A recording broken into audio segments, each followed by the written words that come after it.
TRS పాలన చాలా బాగుంది. 10 ఇయర్స్ పాలన ఎటువంటి రిమార్క్ లేకుండా ఒక సిస్టమేటిక్ వెళ్ళిపోయింది. తర్వాత ఈ జనాలు ఏంటంటే మార్పు కావాలి మార్పు కావాలని కాంగ్రెస్ని గెలిపించారు. అది కూడా మన హైదరాబాద్ అయితే కనుక బీఆర్ఎస్ఏ వచ్చింది. ఊర్లో కొన్ని చిన్న మిస్టేక్ల వల్ల మార్పు కావాలి కాంగ్రెస్ కావాలన్నట్టు గెలిపించారు కాంగ్రెస్ని. ఎప్పుడైతే కాంగ్రెస్ గెలిచిందో మొత్తం పీస్ఫుల్ అంతా పోయింది. స్టార్టింగ్ ముందు వాటర్ ప్రాబ్లం.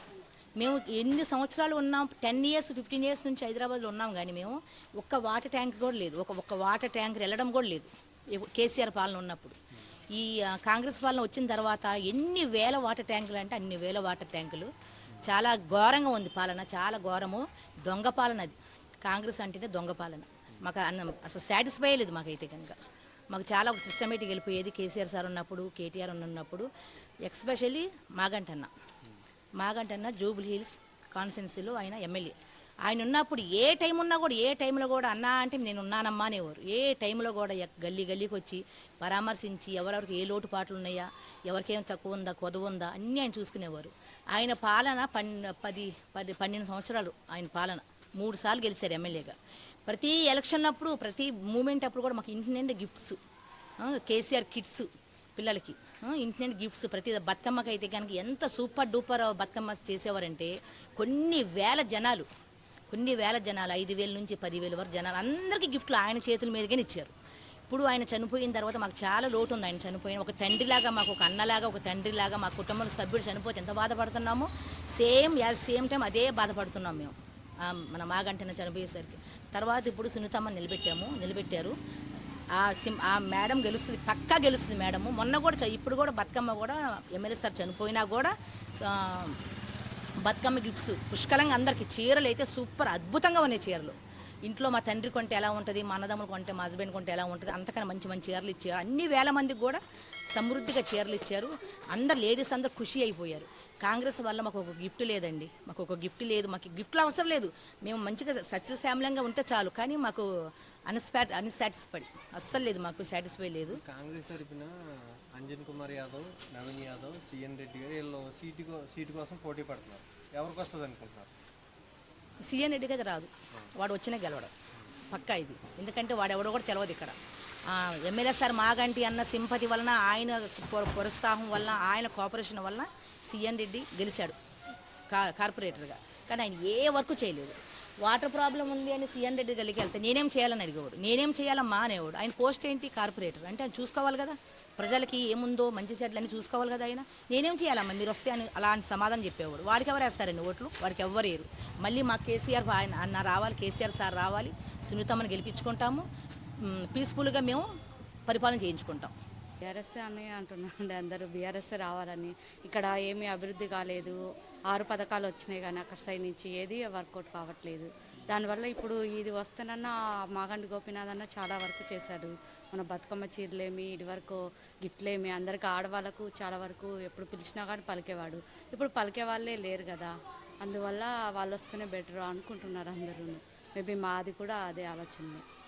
మరి కాంగ్రెస్ పరిపాలనలో ఉంది కదా, మరి పనులు జరగాలంటే బీఆర్ఎస్ గెలిస్తే పనులు ఏం పనులు కావట్లేదు కదండి. పనులు అయింటేనన్నా అవునులే వస్తుంది అని అనుకోవడానికి. పనులు ఏం జరగనందువల్ల వాళ్ళని కొంచెం డిలేనైనా పెడుతున్నారు అందరు ప్రజలు. మాగంటి గారు గెలిచి 2 సంవత్సరాలు అవుతుంది.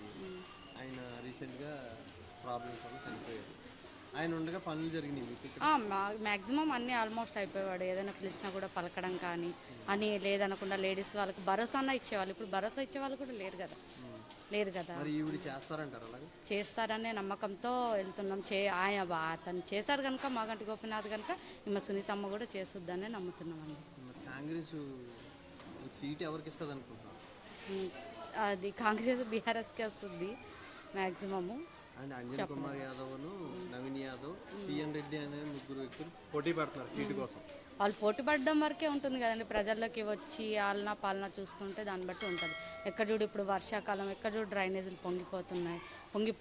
పిల్లలు స్కూల్ పంపించాలన్న ఇబ్బంది, ఎట్లా పంపించాలన్న ఇబ్బంది. ఆ బస్సులు అంటారా, బస్సులు వచ్చినాయి కానీ ఉపయోగం లేదు. కొందరికి ఉపయోగం ఉండొచ్చు, కొందరికి లేవు కదండి. అది లేడీస్కి ఉపయోగపరంగా ఉంటే పర్వాలేదు. అది విపరీతంగా అయిపోయింది. లేడీస్ కొట్లాడుకోవాల్సిన పరిస్థితి వచ్చింది వల్ల కొంచెం బస్సులు ఎక్కట్లేదండి ఎవరైతే. ఇబ్బందే ఎంతవరకు ఉన్నా. గ్యాస్ అమౌంట్ అస్సలు లేదండి. ఇక్కడ 20 ఏళ్ళగా ఉంటున్నాం కదా, మాకు ఏ పథకాలు ఏవి కానీ అందలేదు. కేసీఆర్ గారు గెలుస్తారనుకుంటున్నామండి. ఎందువల్ల మంచిగా అన్నీ చేశారండి. మేము ఆడవాళ్ళు మాకు గుర్తింపు అన్నది వీళ్ళు వచ్చాకే మమ్మల్ని పిలుస్తున్నారు. కాంగ్రెస్ అన్నది మాకు ఎవరు అన్నది తెలదు. వీళ్ళు వచ్చాకే మంచిగా సుజాత టీచర్ గారు వీళ్ళందరూ మమ్మల్ని ఒక గుర్తింపు అన్నది ఉంది మాకు. చీరలు అవి మేడం మంచిగా చీరలు ఇచ్చారు. ఇప్పుడు ఇంత ఇదిగా లేదండి, బాగా చేస్తున్నారండి. ఫ్రీ ఆడయ్యాక జనం కొట్టుకొని చేస్తున్నారు కాళ్ళు ఇరుగుతున్నా వాటిని ఎట్టుకుని గ్యాస్ వస్తుందా? ఏడొస్తుంది ఎత్తా నేనే లేదు గ్యాస్ ఇవ్వలేదు. ఇయ్యలేదు గిఫ్ట్లు ఎత్తడానికి ఇయ్యలేదు కరెంట్ బిల్లు ఇయ్యలేదు ఫ్రీ అన్నారు ఏం ఫ్రీ పెట్టిండు ఏం ఫ్రీ పెట్టలేదు మరి ఇప్పుడు బీఆర్ఎస్ ఓటేస్తే రేపు కాంగ్రెస్ మంచి గిఫ్ట్లు ఇచ్చింది చీరలు ఇచ్చింది అన్ని మంచి మంచి దగ్గరకు వచ్చి మంచిగా మాట్లాడుతుంది సెకండ్లు తీసుకుంటుంది ఆయన తీసుకుంటుండు గెలిచేంత వరకు వచ్చి తర్వాత వదిలేస్తే ఎందుకే వదిలేరు మంచిగా వస్తుంది వస్తారు. ఆమె రావాలి. టీఆర్ఎస్ ప్రభుత్వంలో మాగంటి గోపీనాథ్ గారు ఎమ్మెల్యే ఉన్నప్పుడు చాలా అభివృద్ధి చేశారు. ఇంకొకటి ఏంటంటే అభివృద్ధిని చూసి ఆయన జనాలతో ఉండే విధానం కానీ పథకాలని కరెక్ట్గా తీసుకెళ్ళి ఎవరు ఎలిజిబుల్ ఆ క్యాండిడేట్కి ఇవ్వడం కానీ అవన్నీ సక్రమంగా కరెక్ట్గా చేసేవారు. అట్లా అని జనాలతోనే ఆయనకు చాలా ఇంటరాక్షన్ ఉంది. జనాల కంటే ఆయన నమ్మకం, ఆయన అంటే జనాలకు నమ్మకం. అట్లాగే ఆయన బీఆర్ఎస్ పార్టీ నుంచి ఎమ్మెల్యేగా ఉండడం మా అదృష్టం. ఆ ప్రతి పని డెవలప్మెంట్ అంటే గోపీనాథ్ అంటే డెవలప్మెంట్ అంటే జూబ్లీ హిల్స్ అంటే గోపీనాథ్ అనేది బీఆర్ఎస్ హయాంలోనే జరిగింది. అట్లానే బీఆర్ఎస్ఏ గెలుస్తుందండి. కాంగ్రెస్ మరి గ్యారంటీలు నెరవేర్లేదు. చూస్తూనే ఉన్నారు కదా అందరూ. ఫ్రీ బస్ అన్నారు. ఆడవాళ్ళకి అప్పుడేంటి ఒకటి రెస్పెక్ట్ ఉండేది. ఆ రెస్పెక్ట్ని తీసి రోడ్డు మీద వేశారు ఫ్రీ బస్ చేసి. పోనీ ఆ ఫ్రీ బస్సులో ఏమైనా ఉపయోగం ఉందా అంటే లేదు. రీసెంట్గా ఛార్జీలు పెంచి మగవాళ్ళపైన భారం వేశారు. అంటే ఆడవాళ్ళ దగ్గర తీయని ఛార్జీ డబ్బులు మగవాళ్ళపైన తీస్తున్నారు. ఫెయిల్ అయిన గవర్నమెంటే కదా. మరి గ్యాస్ ఎవరికి వస్తుందండి? 100లో 2 చూపించండి. 100లో 2కి వాయిస్ ఇప్పించండి మా గ్యాస్ ఫ్రీ వస్తుందని చెప్పేసి 400-500కి వస్తుందని చెప్పేసి. కరెంట్ ఉంది కదా 200 యూనిట్. 200 యూనిట్ కరెంట్ అనేది ఫస్ట్ మంత్ సెకండ్ మంత్ ఇచ్చారు. థర్డ్ మంత్ నుంచి బిల్స్ వస్తున్నాయి. లైవ్ స్టేట్మెంట్ నేను ఇప్పిమంటే ఇప్పిస్తా. ఇప్పుడు నవీన్ యాదవ్ గారు చేయరంటారు కాంగ్రెస్ తరపున. అసలు వాళ్ళ దగ్గర గవర్నమెంట్లో రొటేషన్ ఉంటే కదా వాళ్ళకి ఎక్కడి నుంచి ఫండ్స్ వచ్చి ఉంటాయి కదా వాళ్ళు డెవలప్మెంట్ అని చేసేది. ఈ గ్యారంటీలు నెరవేరాలంటే ఫండ్ కావాలి కదా మేడం. నేను చెప్తున్నాను కదా, వాళ్ళు ఫండ్ చెయ్యడం రాదు, వాళ్ళకి ఫండ్ చేయడం రాదు, ఫండ్ రిలీజ్ చేయించుకోవడం రాదు, పని చేయడము రాదు. అది అంటే ఇప్పుడు 2-3 సార్లు పోటీ చేశారు కదా ఆయన నవీన్ యాదవ్ గారు. ఆ సానుభూతి ఉండదంటారా జనాలు? మీరన్న క్వశ్చన్లోనే ఆన్సర్ ఉందండి. 2-3 సార్లు పోటీ చేశారు కదా. 2-3 సార్లు అప్పుడు గట్టి పోటీ లేనప్పుడే గెలవాలి. ఇప్పుడు గట్టి పోటీ ఉంది, ఎట్లా గెలుస్తాడండి? బ్రాండ్ సార్ గోపీనాథ్ గారు బీఆర్ఎస్ అంటే ఒక బ్రాండ్. గోపీనాథ్ గారు అంటేనే జూబ్లీ హిల్స్. దాంతోపాటు గోపీనాథ్ గారు అకాల మరణం వల్ల ఇప్పుడు సునీతమ్మ గారు నిల్చుంటున్నారు అని అంటే గోపీనాథ్కున్న నెగిటివ్ ఫోటో నిల్చుంటున్నట్టే. కంపల్సరీ మేడం గెలుస్తారు సునీత గారు. సార్ ఒకటి చెప్తున్నా సార్, 2 వర్కౌట్ అవుతాయి. సానుభూతి అనేది కాదు, డెవలప్మెంట్ ఈజ్ గోపీనాథ్. డెవలప్మెంట్ పక్కన ఉంటుంది. జనాలు గోపీనాథ్ ఎంబడి ఉన్న జనాలు ఇప్పుడు సునీత మేడం ఎంబడి ఉంటారు.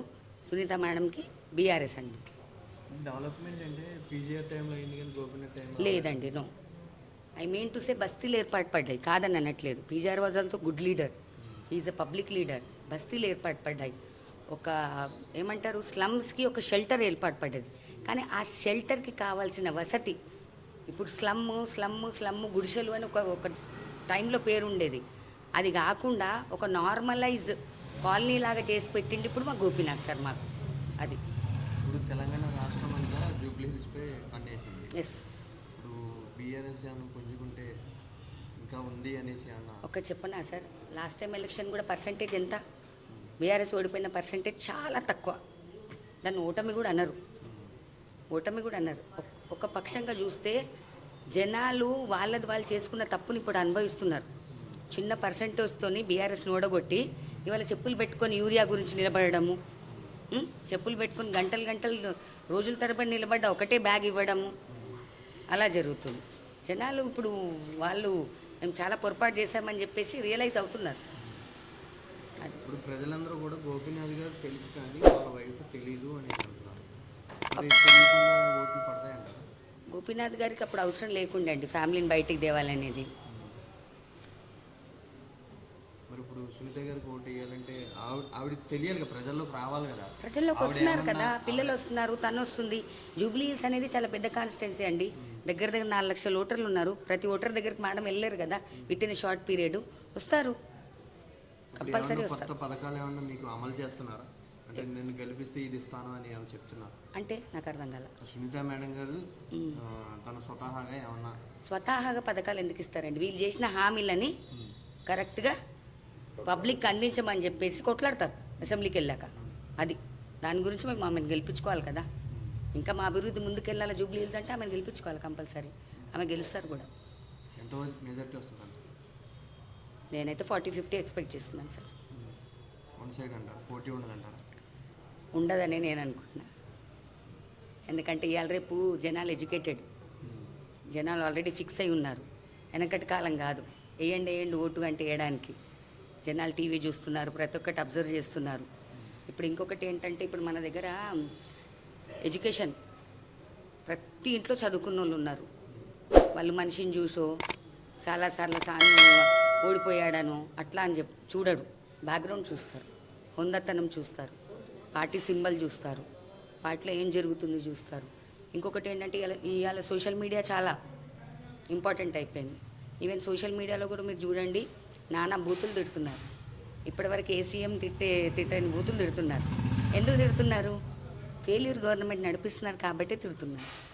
అంటే 10 సంవత్సరాలు ఛాన్స్ ఇచ్చాం కదా, ఇప్పుడు చూద్దాం అన్న టైప్ మాట్లాడుతున్నారు. దాని గురించి ఎవరికి 10 సంవత్సరాలు? బీఆర్ఎస్ గోపీనాథ్ గారికి 10 సంవత్సరాలు ఛాన్స్ ఇచ్చారు.